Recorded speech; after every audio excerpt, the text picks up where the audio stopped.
talons sur le parquet. Et voilà, la pauvre fille s'écrase une fois de plus, comme les vagues sur les rochers. Un peu d'écume et adieu. Elle devrait voir qu'il ne prend même pas la peine de lui ouvrir la portière. Soumise, et c'est rien de le dire. Et ses talons et ce rouge à lèvres.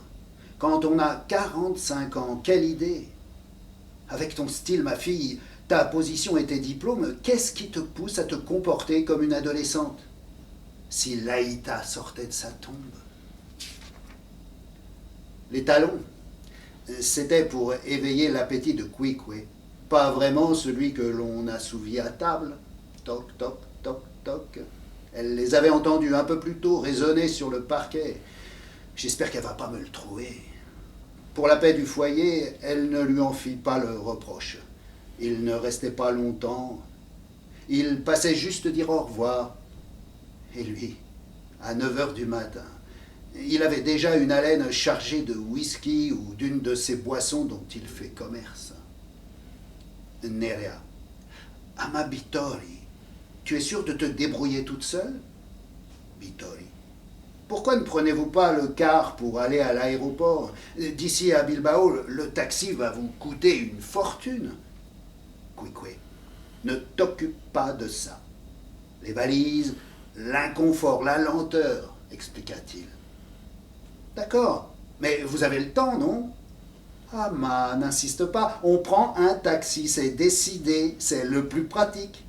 Kwikwe s'impatientait. C'est la seule solution pratique. Il ajouta qu'il allait fumer une cigarette devant l'immeuble pendant que vous bavardez. Il sent fort le parfum, cet homme, mais sa bouche pue l'alcool, et il est à peine 9 heures du matin.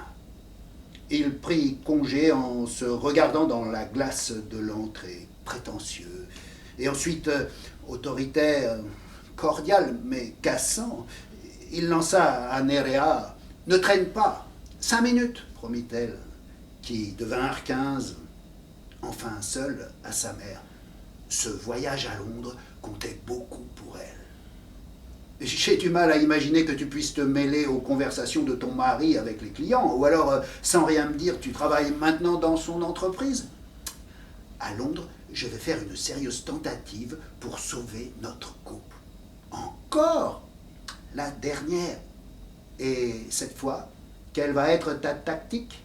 Tu vas le suivre à la trace pour l'empêcher de te cocufier avec le premier jupon qui passera à sa portée? Ah, je t'en prie, ne me complique pas les choses. Tu es très jolie. Tu as changé de coiffeur? Non, c'est toujours le même. Nerea baissa soudain la voix. Au premier chuchotement, sa mère se tourna vers la porte de l'appartement, comme si elle craignait qu'un étranger les espionne, mais non. C'était simplement... Ils avaient renoncé à l'idée d'adopter un bébé. À force d'en parler, Nerea était pleine d'espoir.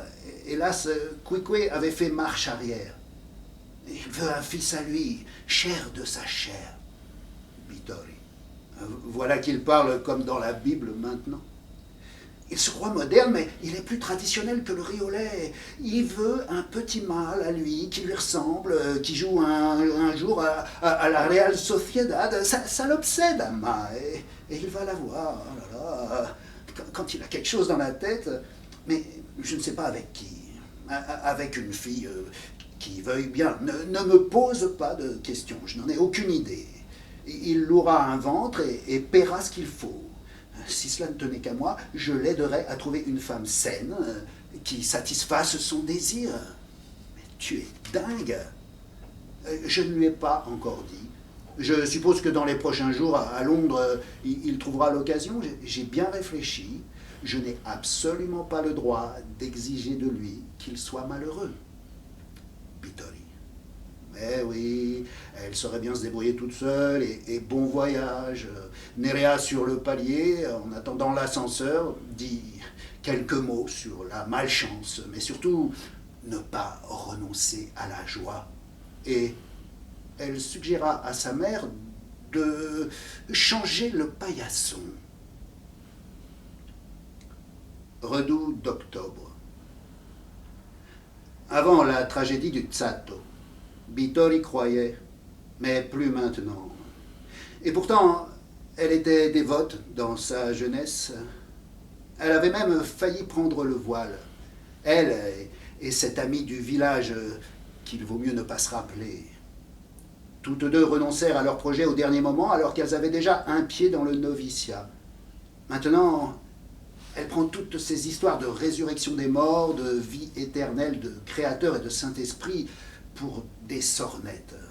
Pourtant, elle va à la messe de temps en temps, sans doute la force de l'habitude.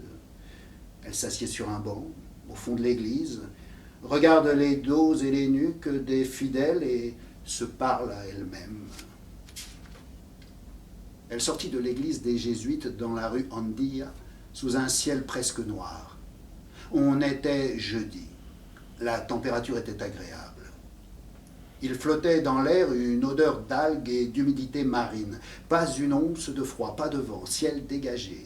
Des raisons suffisantes, se dit-elle, pour rentrer à la maison à pied et économiser le bus.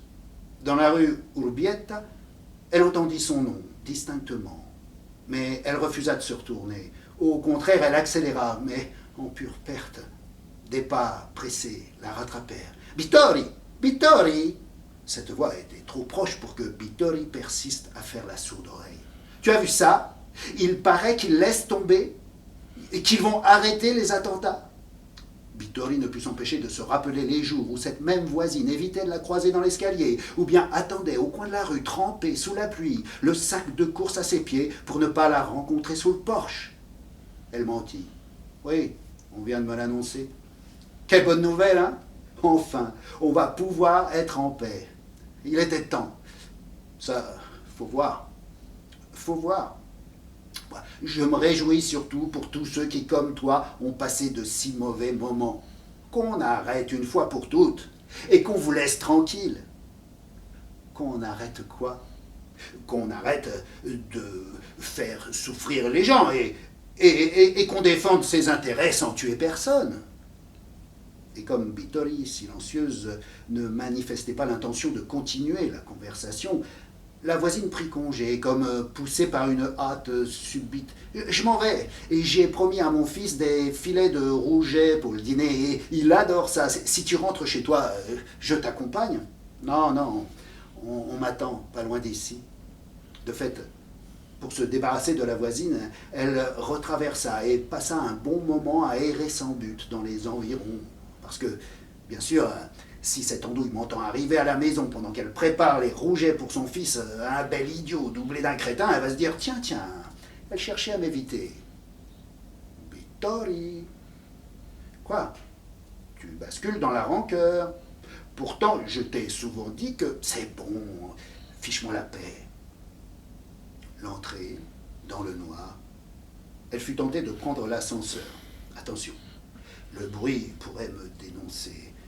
Elle décida de monter les 3 étages pieds nus et introduisit la clé dans la serrure le plus doucement possible. Qu'est-ce que Nerea reproche à ce paillasson? Moi, je ne comprends rien à cet enfant. D'ailleurs, je crois que je ne l'ai jamais comprise. Peu après, le téléphone sonna et Katza sommeillait sur le canapé, une boule de poils noirs.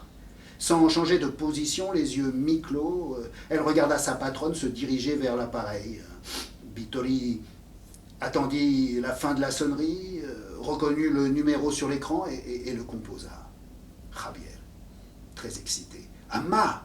Amma !» Il fallait qu'elle allume la télé. « On me l'a déjà dit. »« Qui ?»« La voisine du dessus. »« Ah, je croyais que tu n'étais pas au courant. » Il lui envoya un baiser, elle pareil. Ils ne dirent rien de plus et raccrochèrent. Elle pensa, je ne mets pas la télé. Mais la curiosité l'emporta. Elle vit sur l'écran les 3 cagoulés avec leurs bérets, assis à une table, esthétique Ku Klux Klan, nappe blanche, tenture patriotique, micro. Et elle pensa, la mère de celui qui parle reconnaîtra-t-elle sa voix? Elle éprouvait une vive répugnance pour ces images qui, en outre, lui remuaient les tripes. Incapable de les supporter, Elle éteignit le poste. Pour elle, la journée était finie. Quelle heure était-il? Pas loin de 10 heures.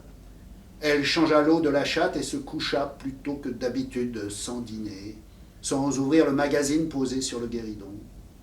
Elle enfila sa chemise de nuit, s'immobilisa devant la photo du Tsato sur le mur de la chambre à coucher et lui dit que demain, je monterai te raconter ça. Je ne crois pas que cela te réjouira, mais que veux-tu, c'est la nouvelle du jour et tu as le droit de la connaître. Elle essaya, dans le noir, de forcer ses yeux à verser une larme. Rien. Sec. Et Nerea, qui n'appelait pas. Elle ne s'était même pas donné la peine de lui dire s'ils étaient bien arrivés à Londres. Évidemment. Elle doit être très occupée à sauver son couple.